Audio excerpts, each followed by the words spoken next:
Hello dear students, this is Rohan and welcome to I A maths for YouTube family.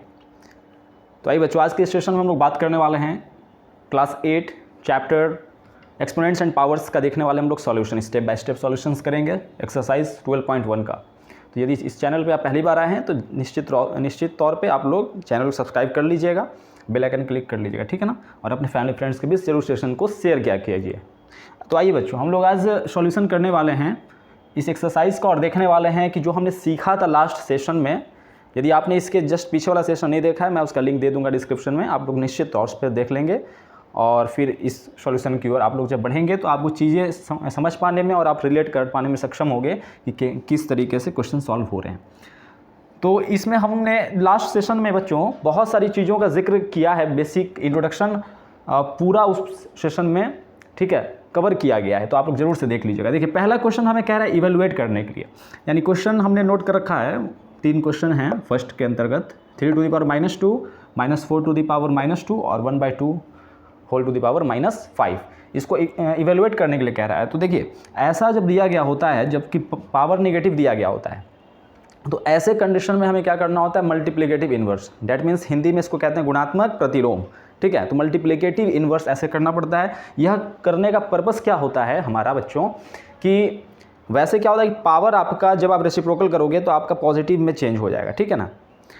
तो इसके regarding हमने उसमें बहुत सारी चीज़ों का जिक्र किया है। यहाँ भी हम उन बातों को फिर से, ठीक है, रिपीट करते चलेंगे यदि आप नए स्टूडेंट इस सेशन पर जुड़ रहे हो। तो देखिए, आपको कोई परेशानी नहीं होगी। यहाँ आप क्या करिएगा, वी नो डैट, ठीक है, यदि आपको पावर इस तरीके से दिया गया यानी a टू द पावर -1, तो इसका मल्टीप्लिकेटिव इनवर्स 1 बाई क्या होता है, a होता है। तो इस पर 1 लिखने की आवश्यकता नहीं है, चूंकि 1 तो सभी पर बैठा ही होता है पावर, ठीक है ना। तो यह आपका पॉजिटिव चेंज हो गया, कुल मिलाकर यह कहने का मतलब है। तो जब आप चलिएगा अकॉर्डिंग टू क्वेश्चन बात कीजिएगा, ठीक है। अकॉर्डिंग टू क्वेश्चन बात कर लेते हैं। तो 3 टू द पावर -2 है, that means it can be written as 1 divided by 3 to the power 2। यह आपका माइनस जो पावर है वो आपका क्या हो गया, पॉजिटिव में चेंज हो गया इस रूल के रिगार्डिंग, ठीक है ना, इस रूल के, इस कंसेप्ट के रिगार्डिंग। तो जब ये आप लिख सकते हो 3 टू द पावर -2 को आप लिख सकते हो 1/3 to the power 2। That means 1/3 क्या होता है, 9। यह इसका हो गया आंसर, ये फर्स्ट का आंसर हो गया। बात समझ रहे हो। अब चलिए यहाँ पे इसको जिक्र कर लेते हैं। तो -4 होल टू द पावर -2 इस तरीके से है। This can also be written as 1 divided by -4 to the power 2, ठीक है। इसको भी आप लोग इसके जो है रिगार्डिंग ऐसे लिख सकते हो, लिखा जा सकता है ये भी। तो डैट मीन्स 1 डिवाइडेड बाई, तो यहाँ आप एक चीज़ गौर करोगे कि यदि किसी नंबर के आगे माइनस है, यानी कोई नेगेटिव नंबर है, यदि उसका पावर एक इवन नंबर होता है, ठीक है ना, तो वो टर्म स्क्वायर होने के बाद पॉजिटिव हो जाता है, ठीक है। सिंपल सा टर्म है। जो हमने बात कहा वो क्या कहा कि -4 मल्टीप्लाई बाई -4 आप लोग ऐसे भी लिखते ना, ये एक स्टेप बढ़ा दिया मैंने। स्क्वायर कहने का मतलब क्या कि -4 को -4 से 2 बार मल्टीप्लाई कीजिए, तो ये क्या बन जाएगा, 1 डिवाइडेड बाई माइनस प्लस हो जाएगा, 4 4 16, वही यानी कि 1/16 आपका हो गया ये चीज़ आंसर। चलिए थर्ड की ओर बढ़ते हैं, कोई दिक्कत। अब इसको भी आप लोग लिख सकते हो क्या, 1 divided by 1/2 whole to the power -5, ये चीज़ लिखा जा सकता है। ये आपका मेन हो गया अपॉन का साइन, डिवाइड का साइन। तो इसको भी आप लिख सकते हो इस तरीके से, ठीक है। हाँ, ये आपका माइनस, फिर यहाँ पर हो गया पॉजिटिव चेंज, जब 1 के अपॉन में आप भेज दिए तो -5 क्या हो गया, 5 हो गया। तो इसे क्या आप लोग लिख सकते थे, जब ये हटता है पावर तो 1 का पावर 5 और 2 का पावर 5 इस तरीके से। और जब ये वाला, जब अपॉन का साइन, डिवाइड का साइन जब चेंज होता है, कुल मिलाकर कहने का मतलब यह है कि इसको सिंपली हम लोग 2/1 का पावर 5 भी लिख सकते थे। लेकिन यह चीज़ आपको थोड़ा सा डिटेल बताया गया कि आखिर कैसे। तो यहाँ जब ये 1 तो है और ये डिवाइड का मल्टीप्लाई सब साइन चेंज होता है, तो ये 2 का पावर 5 ऊपर चला जाता है, 1 का पावर 5 इस तरीके से लिखा जाता है। 1 का पावर 5 का मतलब 1 ही होता है, तो सिंपली आपका बच गया 2 का पावर 5, डैट मीन्स 32, ठीक है। ये इस तरीके से आपका फर्स्ट का हो गया, तीनों क्वेश्चन का बच्चों सॉल्यूशन। इससे आप लोग नोट डाउन करिए फटाफट और बढ़ते हैं क्वेश्चन नंबर हम लोग 2 की ओर।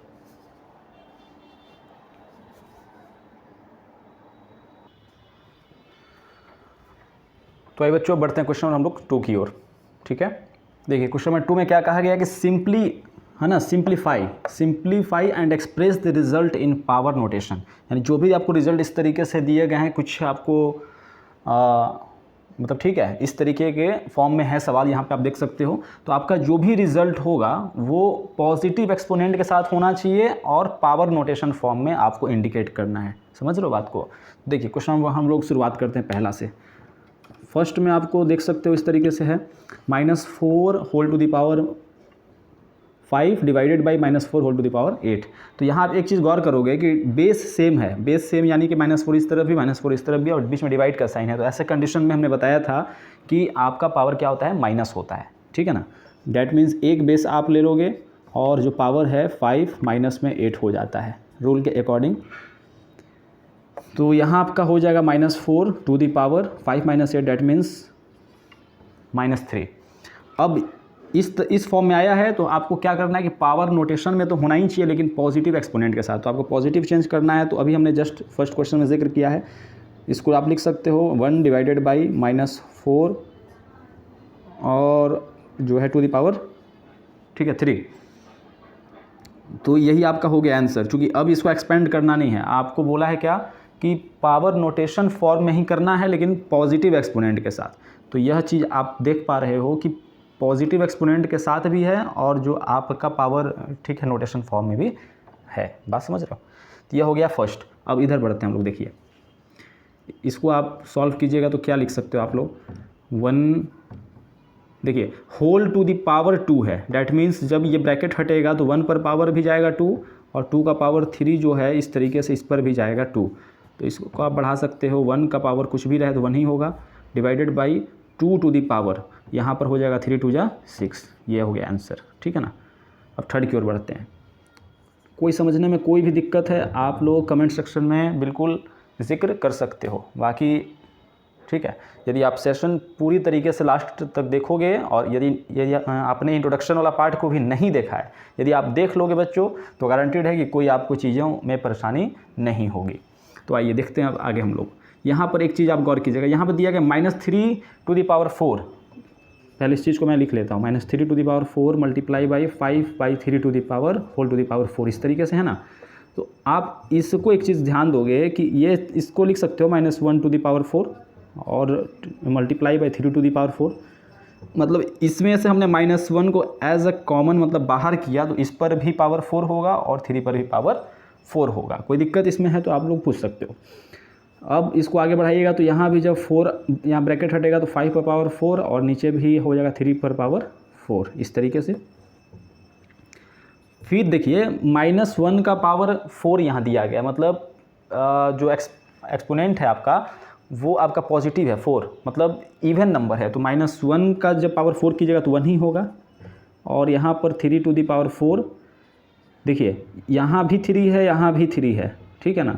बेस सेम है लेकिन डिवाइड में है 3/4 ऊपर में आपका हो गया 3 टू द पावर 4 और नीचे हो गया 3 टू द पावर 4। तो एक बेस होगा 4 - 4, मतलब ऐसे कंडीशन में क्या होता है पावर घटता है। मल्टीप्लाई बाई ऊपर में बच गया 5 टू द पावर 4 सिर्फ सिंपली, ठीक है। अब आगे बढ़ते हैं तो यहाँ 1 तो है, 1 लिखने की आवश्यकता अब है नहीं, या लिखना चाहो तो लिख लो। और यहाँ पर हो जाएगा 3 to the power 4 - 4 0, step by step बताया जा रहा है, ध्यान दीजिएगा आप लोग। तो यहाँ 1 और 3 टू द पावर 0 का वैल्यू भी 1 होगा, क्योंकि किसी भी नंबर या किसी भी अल्फ़ाबेट का पावर यदि 0 होता है उसका वैल्यू 1 होता है। इस चीज़ों को हमने बखूबी इसके जस्ट पहले वाला सेशन में प्रूफ करके भी दिखाया है ना, क्यों आखिर 1 होता है। तो यहाँ आप देखिए इसका सिंपली हो जाएगा answer 5 to the power 4 answer हो गया, ठीक है। चलिए इसे नोट डाउन करिए, इसमें 2 क्वेश्चन और हैं, इसे जो है हम लोग अभी जस्ट सॉल्व करेंगे और इसके बाद सेशन को लास्ट करेंगे। यानी कि आज हमने फर्स्ट और सेकंड का पूरी अच्छी तरीके से स्टेप बाय स्टेप देखा है सॉल्यूशन। इसके बाद हम लोग नेक्स्ट सेशन में एनसीईआरटी के अकॉर्डिंग हम लोग बात करते हैं बच्चों कि जो क्वेश्चंस और हैं जो भी 3-4 उस सेशन में लास्ट हो जाएगा।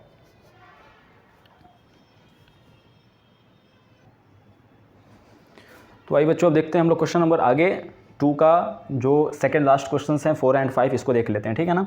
देखिए अभी जस्ट हमने इसके अकॉर्डिंग क्वेश्चंस को सॉल्व किया है, फिर से ध्यान देते हैं इस पर। सॉल्यूशन लिखिएगा और स्टेप बाय स्टेप ऐसे सॉल्व किया कीजिए। देखिए इसमें भी आप देख पा रहे हो कि बीच में डिवाइड का साइन है लेकिन बेस सेम है, बेस यानी 3, ठीक है। तो जब बेस सेम होता है तो एक बेस ले लेते हैं, और जब भी डिवाइड का साइन होता है तो पावर उसमें क्या होता है, सब्ट्रैक्ट होता है। और वही यदि यहाँ पर मल्टीप्लाई का साइन होता तो पावर क्या करते हैं, ऐड करते हैं, ठीक है ना। तो यहाँ पर हम क्या करेंगे कि एक बेस ले लेंगे और -7 और माइनस डिवाइड में क्या होता है, माइनस होता है पावर, माइनस और -10 तो पहले से ही है, ये चीज़ हो गया। अब यहाँ मल्टीप्लाई बाई जो आगे टर्म है उसको लिखकर इस तरीके से साथ लेके चलेंगे, ठीक है। तो यहाँ पर आप देख पा रहे हो कि यहाँ बेस 3 ही लिखेंगे और -7 ऐसे आप लोग लिख लीजिए, माइनस +10, ठीक है, 3 टू दी पावर -5। फिर यहाँ बेस 1 ले लीजिए 3, और यहाँ क्या है, -7 और +10, दैट मीन्स डिफरेंट साइन होता है तो सब्ट्रैक्शन करते हैं और साइन बड़े वाले नंबर के आगे का, तो यहाँ सब्ट्रैक्शन हो जाएगा 3 और साइन प्लस ही रहेगा, ये multiply by 3 to the power 5। अब यहाँ देखिए, अब यहाँ मल्टीप्लाई भी आ गया लेकिन पावर फिर भी मिल गया आपको सेम 3, तो एक पावर लीजिए, मल्टीप्लाई में अभी हमने जस्ट कहा कि जो पावर को क्या करते हैं, ऐड करते हैं, तो यहाँ पर अब ऐड करेंगे 3, ठीक, प्लस में -5, डैट मीन्स यहाँ 3 होगा ही, और यहाँ पर आप देख पा रहे हो कि 3 प्लस माइनस हो जाएगा 5, तो 3 - 5 क्या होता है, -2 होता है। ये भी आपका हो गया आंसर, या इसको आप लिख सकते हो क्या और करके भी 1/3/2, अभी हमने सीखा है ना, sorry 1 divided by 3 to the power 2, ये चीज़ पॉजिटिव यदि चेंज करना चाहो तो ऐसे भी लिखा जा सकता है, या 1/9 भी लिखा जा सकता है, ठीक है। ये आप पर डिपेंड करता है कैसे आप इसको, या क्या कुछ आंसर में दिया गया, 3 टू दी पावर -2 भी दिया गया है, तो हाँ, तो आपको इस फॉर्म में चेंज करना ही पड़ेगा, क्योंकि बच्चों एक चीज़ आप गौर करोगे कि पॉजिटिव एक्सपोनेंट बोला है ना, ठीक है। तो जब पॉजिटिव एक्सपोनेंट बोला है तो आपको स्टेप आगे बढ़ाना ही पड़ेगा, that means you can write here 1 divided by 3 to the power 2, that means, और ठीक है, पावर आपको नोटेशन कहा है तो यही आपका आंसर हो जाएगा, ठीक है, 1 डिवाइडेड बाई, ठीक है, 3 टू दी पावर 2 हो जाएगा। अब बढ़ते हैं क्वेश्चन 5 की ओर, देखिए कोई दिक्कत, चलिए आप लोग भी आई होप अच्छे ही होंगे, है ना। सेशंस आ रहे हैं कुछ लेट, इस पर ध्यान बिल्कुल दिया जाएगा बच्चों कि सेशंस रेगुलर आए, ठीक है ना, इस पर ध्यान दिया जाएगा। यहाँ ध्यान दीजिए, देखिए यहाँ पर 2 टू दी पावर -3, यहाँ पर पावर आप देख रहे हो नेगेटिव में है, तो इसको आप ऐसे लिख सकते हो सीधे तौर पे, 1 divided by 2 to the power 3, multiply का साइन मल्टीप्लाई आप दे दो, 1 divided by -7 to the power यहाँ पर 3, इस तरीके से, ठीक है ना। आपका जो भी नेगेटिव एक्सपोनेंट था वो आप यहाँ पर पॉजिटिव एक्सपोनेंट के तौर पे चेंज कर लिए। अब इसको आगे बढ़ाइए, तो अब आप क्या लिख सकते हो, देखिए 1, ठीक है ना, 1 यहाँ पर मल्टीप्लाई बाई 1 तो 1 ही हो जाएगा ऊपर में। अब यहाँ डिवाइड का साइन है तो you can write here 2 to the power 3 multiplied by -7 to the power 3, इस तरीके से भी आप लिख सकते हो। तो आपका ये भी आंसर बच्चों हो जाएगा, इसमें भी कोई दिक्कत नहीं है, क्योंकि सवाल में बोला था कि आपका पावर नोटेशन फॉर्म में होना चाहिए, पावर नोटेशन फॉर्म में है भी, और हमने एक्सपोनेंट को पॉजिटिव भी कर दिया है। बाकी यदि आप चाहोगे इसको और एक्सपेंड करके, यानी इसका एक्सपेंशन करके भी तो लिख सकते हैं, कोई दिक्कत उसमें नहीं है। तो ये रहा बच्चों आपके आज का सेशन, आई होप आप लोगों को ज़रूर पसंद आया होगा। अच्छे तरीके से हमने क्वेश्चंस को, है ना, सॉल्यूशन इनका स्टेप बाय स्टेप करके बताया है, और कई सारी चीज़ों को हमने गौर किया है। तो तब तक पढ़ते रहिए, बढ़ते रहिए, अपना ख्याल रखिए, और अगले सेशन में बाकी बचे हुए 5 क्वेश्चंस 1 शॉट में क्लियर हो जाएंगे 12.1 के, ठीक है। तब तक अपना ख्याल रखिए, जय हिंद।